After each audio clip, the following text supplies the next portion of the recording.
आखिर क्यों महात्मा गांधी के मन में आया था आत्महत्या करने का विचार?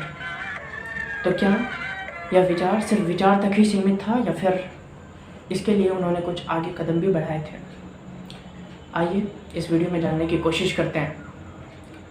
असल में जो मैं बातें बता रहा हूँ ये मनगढ़ंत नहीं है। इसका जिक्र महात्मा गांधी ने अपनी किताब सत्य के साथ प्रयोग में किया है और जो कि ओरिजिनली गुजराती में लिखा गया था। मेरे ख्याल से ये आपको उल्टा नज़र आ रहा होगा, इसके लिए मैं क्षमा चाहता हूँ।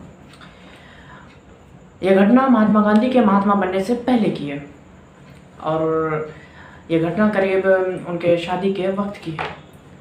गांधी जी लिखते हैं कि असल में उनको एक रिश्तेदार के साथ सिगरेट पीने का चस्का लग गया था। उनके पास पैसे तो होते नहीं थे और उन्हें ये तो मालूम भी नहीं था कि सिगरेट पीने से कोई फ़ायदा या नुकसान होता है। और उन्हें लगा कि सिगरेट पीने का तो असली मजा धुएं को उड़ाने में ही है।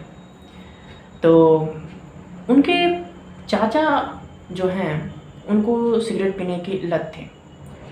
तो चूँकि चाचा के सामने तो वो सिगरेट नहीं पी सकते थे, इसलिए जो चाचा सिगरेट पीने के बाद कुछ छोटा सा हिस्सा फेंक देते थे, उनको ही उन्होंने पीना शुरू कर दिया। पर चूँकि उसमें धुआं भी कम निकलता था, मज़ा कम आता था, इसलिए गांधी जी को ये अच्छा नहीं लगा। अब वो क्या करें? उन्होंने फिर नौकर के जेब से कुछ पैसे चुराने शुरू कर दिए। अब उस पैसे का वो क्या कर रहे थे? उस पैसे से उन्होंने बीड़ी खरीदना शुरू कर दिया। अब वो बीड़ी रखे कहाँ, क्योंकि बड़े बुजुर्गों के सामने तो ये पीने की स्वतंत्रता थी नहीं। तो उन्होंने किसी तरह कैसे भी करके काम चलाया, लेकिन उससे बात बनी नहीं।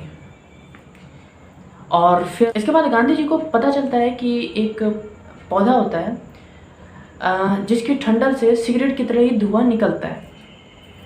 उन दोनों ने, यानी कि गांधी जी ने और उनके रिश्तेदार ने, और वो चीज़ जंगल से ढूंढी और कुछ उसी में अपना काम चलाने लगे। लेकिन गांधी जी को इसमें भी मज़ा नहीं आया। उन्हें ये बात अखड़ने लगी कि वो बिना बुजुर्गों के वो कुछ काम नहीं कर सकते हैं। अब उनके मन में आत्महत्या का ख्याल आ गया। उन्होंने सोचा कि अब आत्महत्या कर ली जानी चाहिए। तो अब आत्महत्या करें कैसे? तो उन्होंने सुन रखा था कि एक धतूरे का पौधा होता है जिसके बीज खाने से लोगों की मौत हो जाती है। उन्होंने उस पौधे को जंगल में ढूंढा और एक दिन शाम में एक केदारनाथ मंदिर में दर्शन करने के बाद किसी सुनसान जगह पे चले जाते हैं वो और उसके रिश्तेदार। और गांधी जी उसके बीज को खाते हैं, लेकिन खाने से पहले उन्हें डर लगता है। वो सोचते हैं अगर मौत जल्दी नहीं हुई तो मरने से क्या फ़ायदा होगा। इस तरह के ख्याल उनके दिमाग में आने लगते हैं और उन्हें बहुत डर लग रहा है। कुछ ही बीज खाते हैं और उसके बाद छोड़ देते हैं। ज़्यादा बीज खाने की अब उसमें हिम्मत नहीं है। गांधी जी फिर यहाँ पर आत्महत्या करने का विचार को छोड़ देते हैं, और क्योंकि उन दोनों को मौत से डर लगने लगता है। तो इस बात से जो उन्होंने निष्कर्ष निकाला गांधी जी ने, वो कुछ इस तरीके से था जो मैं वर्ड टू वर्ड उनका पढ़ रहा हूँ, जो कि उन्होंने अपनी किताब में लिखी थी। वो लिखते हैं कि मैं इस बात को समझ पाया कि मन में आत्महत्या का ख्याल लाना कितना आसान है और आत्महत्या करना कितना मुश्किल है। इसलिए जब कोई आत्महत्या करने की धमकी देता है तो मुझ पर उसका बहुत कम असर होता है, या यह भी कहा जा सकता है कि बिल्कुल भी नहीं होता। आत्महत्या के इस ख्याल का नतीजा यह हुआ कि हम दोनों की सिगरेट चुराकर पीने की और नौकरों की जेब से पैसा चुराकर सिगरेट फूकने की आदत जाती रही। बड़े होकर सिगरेट पीने की कभी इच्छा नहीं हुई। मैं हमेशा यही मानकर चलता रहा हूँ कि सिगरेट पीने की आदत जंगली, खराब और नुकसानदायक है।